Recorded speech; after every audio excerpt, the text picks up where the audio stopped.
प्रहलाद जी का चरित्र आता है।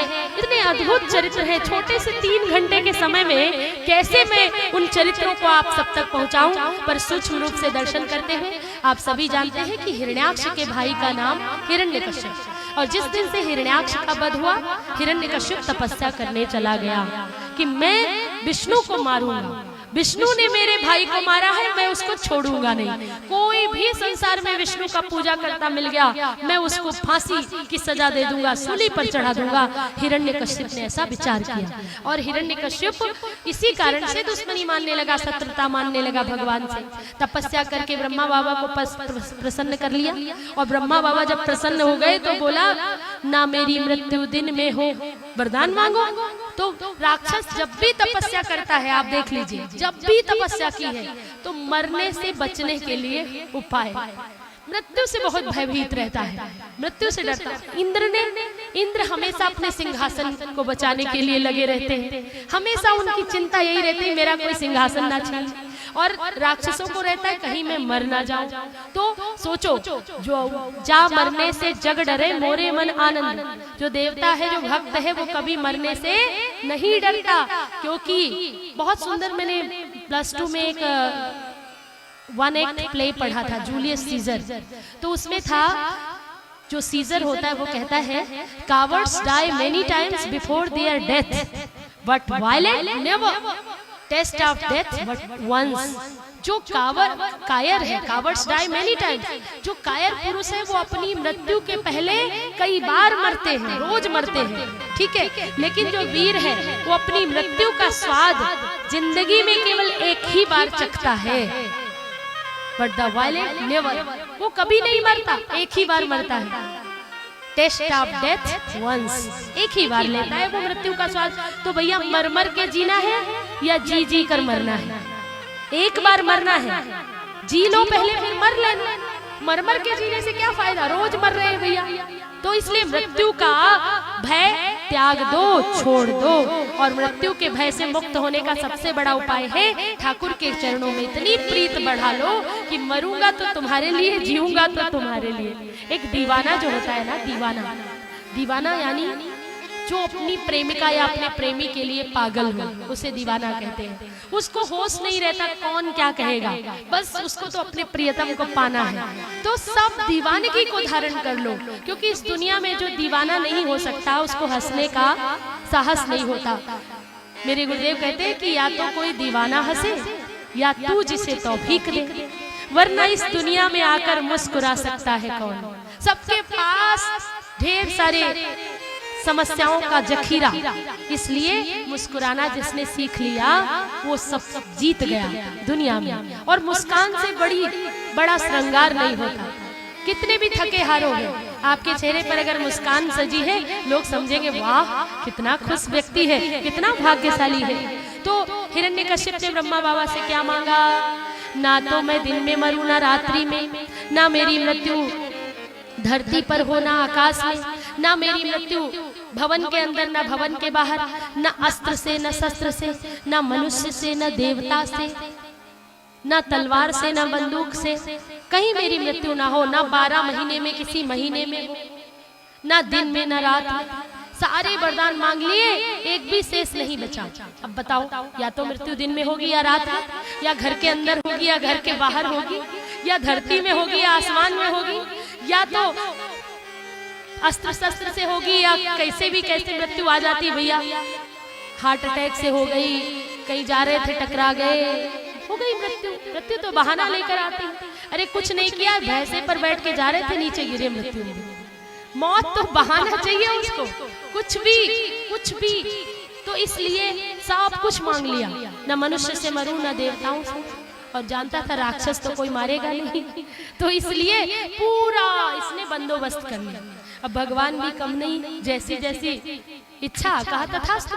अब इधर हिरण्यकश्यप का बोलबाला हो गया, चारों तरफ राज्य में ढिंडोरा पिटवा दिया, किसी को पूजा करनी है तो मेरी पूजा करे, नारायण की पूजा कोई नहीं करेगा। इधर जब ये तप करने गया तो इंद्र इनकी पत्नी कयाधु माता का हरण करके ले जा रहा था। कयाधु माता गर्भवती थी। देवर्षि नारद जी ने देख लिया, इंद्र को कहा, इंद्र तू क्या कर रहा है? राक्षसों पर विजय दिलाने वाला एकमात्र यही पुत्र है जो इनकी कोख में है। ये भगवत भक्त होगा जो राक्षसों पर विजय प्राप्त करेगा। तुम क्या कर रहे हो?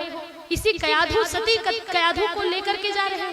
इंद्र ने हाथ जोड़ लिए, कांपने लगा। कयाधु माता को वहीं छोड़ दिया। कहते हैं देवर्षि नारद जी की कुटिया में रहते रहते सेवा शुश्रूषा करते, बेटी की तरह पाला पोसा, देखभाल की, और वहीं पर कयाधु माता ने प्रहलाद जी को जन्म दिया। इनके जो 3 पुत्र थे, उन तीनों पुत्रों को इंद्र मार देता है। और इधर प्रहलाद जी का प्राकट्य हुआ। 4-5 साल के जब प्रहलाद जी हो गए, भवन में लेकर के आई तो हिरण्यकश्यप ने कहा कि ये बालक मेरा इतने नारायण सुनकर आए थे देवर्षि नारद जी के सत्संग से प्रकटे हुए। प्रहलाद जी ने ब्लैक बोर्ड पर लिखा, मेरा हरि ही सबसे श्रेष्ठ है, हरि ही सबके अंदर है, हरि के अलावा, नारायण हरि के अलावा दुनिया में कोई भी पावरफुल, कोई भी शक्तिशाली नहीं है। संडामर्क जी ने देखा ये क्या पढ़ा रहा है बच्चों को। ये पकड़ करके संडामर्क जी लेकर जाते हिरण्यकश्यप जी के पास और कहते अपने बेटे को तुम ही संभालो, हमारे बस की बात नहीं। आपके शत्रु का नाम लिखता है, आपके शत्रु का नाम लेता है। जब ये बात कही तो हिरण्यकश्यप जी को क्रोध आया। क्यों बेटा, क्या सीखा, क्या पढ़ा तुमने? पूछने लगे। जब कोई पढ़कर आता है पूछते हैं ना, बेटा तुमने क्या पढ़ा? पहले दूसरे दिन 5-6 दिन तक तो बहुत क्लास ली जाती घर में। तो कहा पिताजी मैंने सीखा श्रीमन्नारायण नारायण हरि हरि, श्रीमन्नारायण नारायण हरि हरि, तेरी लीला प्रभु है न्यारी न्यारी, हरि हरि, तेरी महिमा सबसे प्यारी प्यारी, हरि हरि,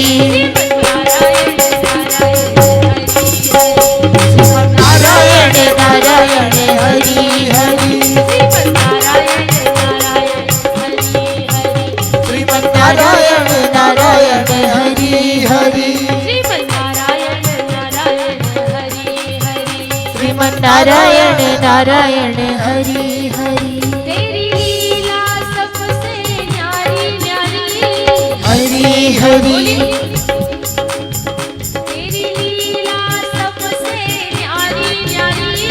हरि हरि, तेरी महिमा प्रभु है प्यारी प्यारी, हरि हरि, श्रीमन्नारायण नारायण हरि हरि, लक्ष्मी नारायण नारायण हरि हरि, लक्ष्मी नारायण नारायण हरि हरि।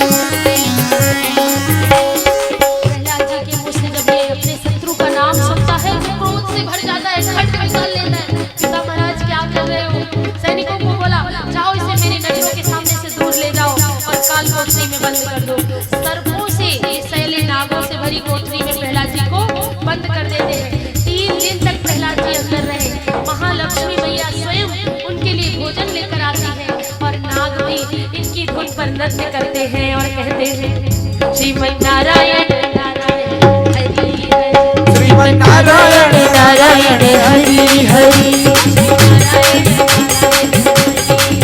लक्ष्मी नारायण नारायण हरि हरि, हरि हरि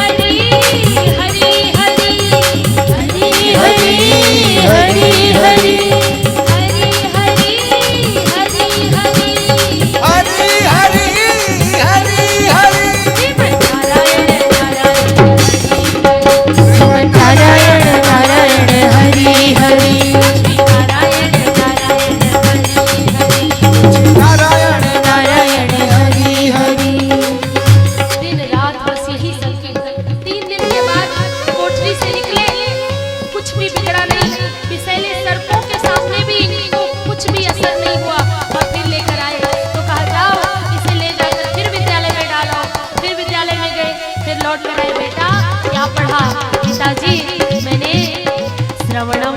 कीर्तनम विष्णु। पिताजी मैं आपसे भी कहता हूँ, आप भी सुनो, आप भी अपने जीवन में लागू करो। श्रवणम कीर्तनम विष्णु, स्मरणम पाद सेवनम, अर्चनम वंदनम दास्यम, सख्यम आत्मनिवेदनम। नौधा भक्ति की बात कही, अपने सब मित्रों को यही पढ़ाया। 9 प्रकार की भक्ति होती है। प्रथम भगति संतन कर संगा, दूसरी रति मम कथा प्रसंगा, और मेरी कथा में दृढ़ निश्चय होना। कहा प्रथम भगति किस प्रकार? श्रवणम, पहली भक्ति श्रवण करना। जब सुनोगे किसी की महिमा तो उसके प्रति कुछ और जानने की जिज्ञासा पैदा होगी। कीर्तन करो, जो सुनो उसको कीर्तन करो। श्रवणम कीर्तनम, और कीर्तन किसका? विष्णु भगवान का। श्रवणम कीर्तनम विष्णु, स्मरणम, उन्हीं की याद करो। संसार की याद करोगे तो संसार और रुलाएगा, परमात्मा की याद करोगे तो आंतरिक शांति मिलेगी। आप देख लीजिएगा करके, जितना जगत को याद करोगे जगत आपको ठुकराएगा, रुलाएगा, और जैसे ही जगदीश्वर को याद करोगे सबके प्यारे बन जाओगे। जो खुद से प्रेम करता है उसे पूरी दुनिया प्रेम करती है, और तुम खुद से प्रेम ना करो, सबके पीछे भागते रहो, कोई आपको प्रेम देने वाला नहीं है। तो इसलिए ध्यान रखो, अपने आप से, स्वयं से प्रेम करो, अपने परिवार से, अपने घर से, अपने बालकों से प्रेम करो, लेकिन ठाकुर जी से सच्चा वाला प्रेम जरूर करना। तो कहा श्रवणम कीर्तनम विष्णु, स्मरणम, स्मरण करो, याद करो उनको जब भी समय मिले। पाद सेवनम, उनके चरणों का सेवन करो, चरणों का की सेवा करो, पूजा करो। अर्चनम, अर्चन करो। वंदनम, वंदना करो, प्रार्थना करो। दास्यम, उनके प्रति दास्य भाव से भर जाओ कि दाता एक राम, भिखारी सारी दुनिया। राम एक देवता, पुजारी सारी दुनिया। तुम मेरे प्रभु नाथ हो, मैं तुम्हारा दास हूँ।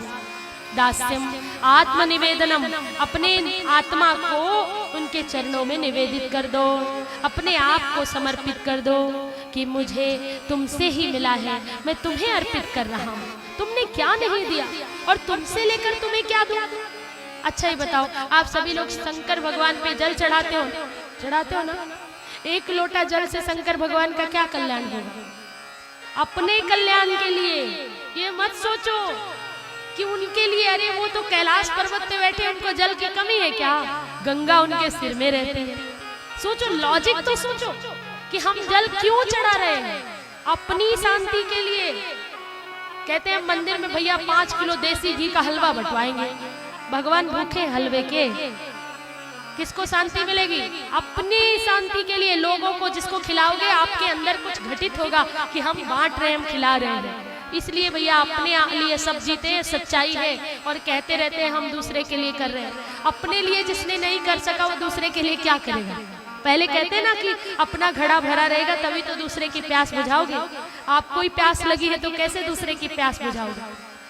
और भगवान शंकर जी 1 लोटे जल से रीझ जाते हैं, परंतु हम सिर्फ जल नहीं चढ़ाते, लंबी लिस्ट पकड़ा के आते हैं।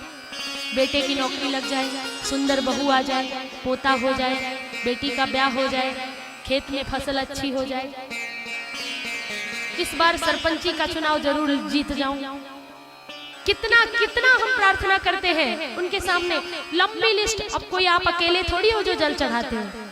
गांव के 100 लोगों ने जल चढ़ाया तो सोचो भगवान शंकर के पास कितना काम आ गया। पूरे दिन भर तुम्हारी फरमाइशें पूरी करते बीतेगा तो राम का नाम कब जप करेंगे? हम खुद अपने हाथों से अपनी किस्मत रच सकते हैं। अपनी किस्मत को बदलने का आपको हक दे दिया है भगवान ने। आपके हाथों में वो ताकत है। तकदीर हो तुम लिखते और तुम पे ये भरोसा है। हम अपनी मेहनत से तकदीर बना लेंगे तो बात बनेगी। हम जानते हैं तुम तकदीर लिखते हो, पर उस तकदीर में रेखाओं में रंग हम भर देंगे। बोलिए गोविंद भगवान की जय। तो प्रहलाद जी ने नौधा भक्ति कही, पिता को और क्रोध आया, जाओ ले जाकर इसे पहाड़ी से फेंक दो। ऊपर पहाड़ी से नीचे फेंका तो मानो किसी ने रुई के बिस्तर में उनको ले लिया हो। जब तक सैनिक लौट कर आए उससे पहले ही प्रहलाद जी आ गया और सिंहासन के पीछे खड़े होकर गोविंद गोविंद हरि हरि नारायण नारायण गाने लगे। गिर से गिराया, पुण्य जल में डुबाया और अग्नि में। होलिका इनकी बहनें कहने लगी भैया तुम चिंता मत करो, पुत्र हत्या का बोझ मत लो, मैं ये काम कर दूंगी और बड़ी चिता बनवाइए, बड़ी चिता में मैं बैठूंगी क्योंकि मुझे आग में ना जलने का वरदान है। होलिका जो है ये प्रहलाद जी की बुआ है और ये गोदी में प्रहलाद जी को लेकर चिता में बैठ गई। खूब बड़ी चंदन की लकड़ियों की चिता बनाई गई।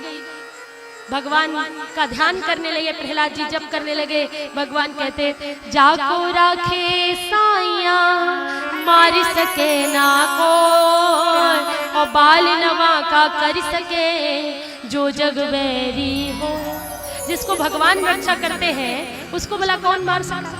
होलिका धू धू करके जल गई, प्रहलाद जी बच गए और उसी के कारण हम सब लोग होली का उत्सव दुल्हंडी अगले दिन जो राख बची थी उस राख को उछाल उछाल कर एक दूसरे पर फेंकने लगे और प्रहलाद जी को सबने गोदी में उठा लिया, सब नृत्य करने लगे, ढोल ताशे बजने लगे। उसी का नाम है होली। अब के बरस तुझे धरती की रानी कर देंगे, अब के बरस तेरी चूनर को धानी कर देंगे, अब के बरस। तो होली आने वाली है, कल से फागुन का महीना आने वाला है, फागुन का त्योहार शुरू हो गया।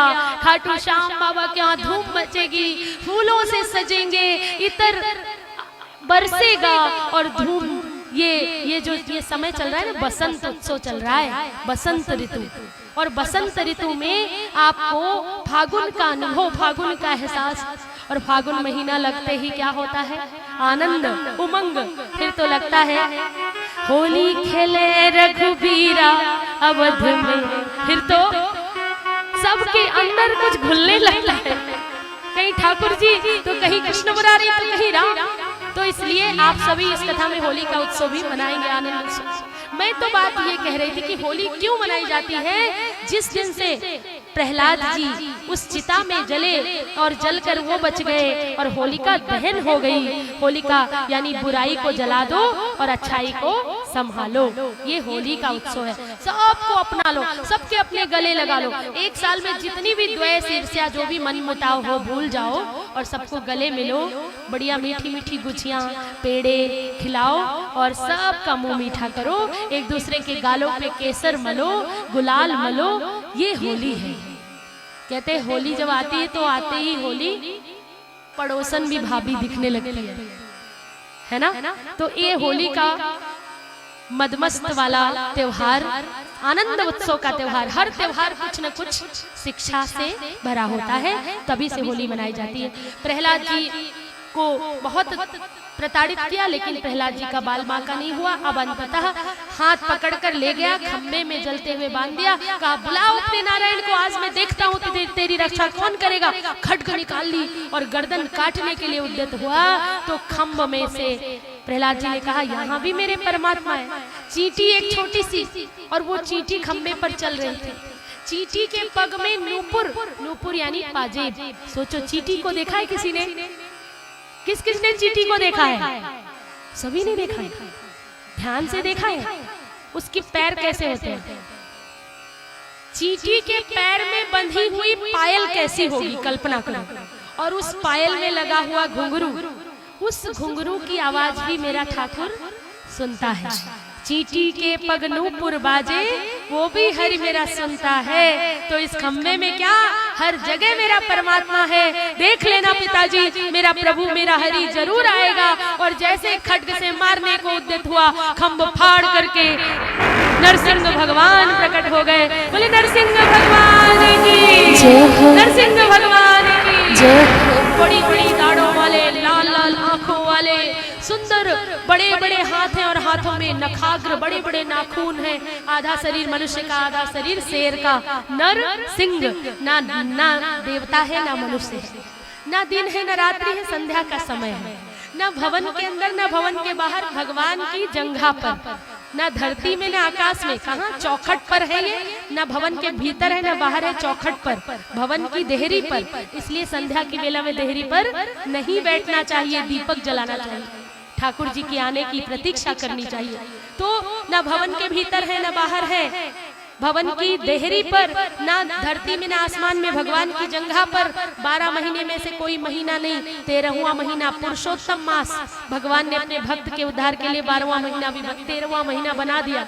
और ना तो अस्त्र है ना शस्त्र है, भगवान के नखाग्र धड़ाम से पटकनी दी उठाकर जंघा पर लेटाया और देखते ही देखते हिरण्यकश्यप के उदर को फाड़ डाला, अंतड़ियों की माल पहन ली, उद्धार कर दिया। भगवान ने हिरण्यकश्यप का उद्धार कर दिया, अपने भक्त को दर्शन दिया। बोले गोविंद भगवान की जय हो। परीक्षित जी ने कहा, ऐसा अद्भुत स्वरूप बनाया प्रभु ने, भक्त के लिए भगवान कुछ भी बनने को तैयार हो जाते हैं। और नरसिंह का रूप धारण किया, प्रहलाद का उद्धार किया।